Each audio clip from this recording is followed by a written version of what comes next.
Hello, Soul Quest. Good to see you. Well, actually, I'm not seeing you. I guess you're seeing me. An unusual year, no doubt. I much rather would be in York, Nebraska, on the campus of York College with you today and this week. But unfortunately, because of the pandemic that we've been suffering from for several months, we are not able to get together in person. But I hope that some of the efforts that the staff at York College and Soul Quest have made on your behalf will be something that's a blessing to you. They've asked me to speak today for just a few minutes on the subject of interruption. I hate being interrupted. I honestly do.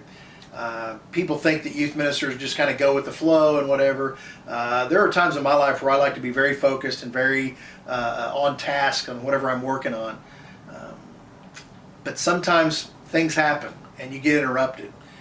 And I had a friend named Mike Myers. Some of you from Littleton obviously know who Mike is, who used to tell me, we should all have a holy discontent in our life. And I've thought about that a lot since he said that several years ago to me. And I think that, said another way, we need to look for interruptions not as something that is just something bothersome or troubling or irritating, but something that is a holy moment. Actually, it gives us opportunities to do something for God that He may puts in our path. I think about the story of the Good Samaritan in Luke chapter 10. There's a priest that walks by, and then there's a Levite, a guy who worked at the temple as an assistant, and then there was a Samaritan that walked by. And the first two guys, as you probably know, they literally went on the other side of the road from the Jewish man that was injured in the ditch and walked on by. They saw him and recognized what was going on and intentionally made a decision to go away and to not do anything about it. In terms of racial biases and protests and the things that we're dealing with in our country, it's interesting that this story kind of has risen to the top for me. This Samaritan and this Jewish man, had they met in person, they wouldn't have liked each other. Their culture and their tradition and maybe even their families had taught them to hate each other and to avoid each other. And yet somehow, some way, this Samaritan, this hated Samaritan, saw this opportunity, this holy moment, this interruption in his day-to-day life that God, he believed, put in his path to do something to make a difference. And I think that a lot of times these interruptions, these holy moments, can usher in newness or new revelations and help form our lives and our stories and our work and help us to create new things on God's behalf. And so he helped the man, took him to an inn at the end, helped him medically, paid for his bill, and told the innkeeper, hey, if he racks up any more bills, I'll come back and I'll pay for it when I come back. I mean, he went way above and beyond what was expected of him. It's a great example for us, especially today. And I think one thing to notice too is he didn't bring any attention onto himself, which is much different than we operate today. Right before that in Luke 10, some of my favorite verses in the Bible, and Jesus himself said the two most important things are talked about. One of those is to love God with all your heart, soul, strength, and mind, is what Mark says.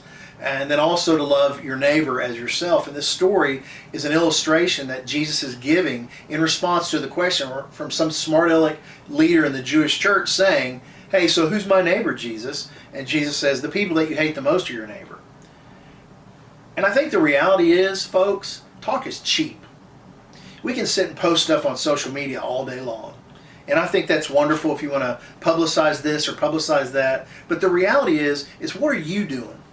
What difference are you making in your life? Are you looking for some major event or some major catastrophe in order for you to be spurred on to what God calls us to do? It reminds me of the story in 1 Kings when Elijah the prophet is in just a really yucky place. He's kind of wondering where God is in his life. He seems to have all of the opposition against him in his life.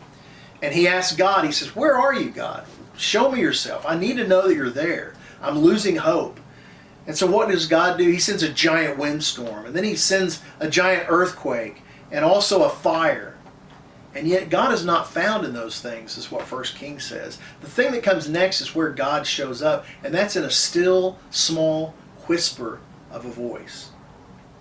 Those are the holy moments that God puts in front of us. And as I often say to our youth group, you've got to have open eyes and open hearts and open minds to hear and see what it is that God puts in front of us. These are not interruptions. These are holy moments. These are opportunities to make a difference in God's will and in our lives and in the lives of other people.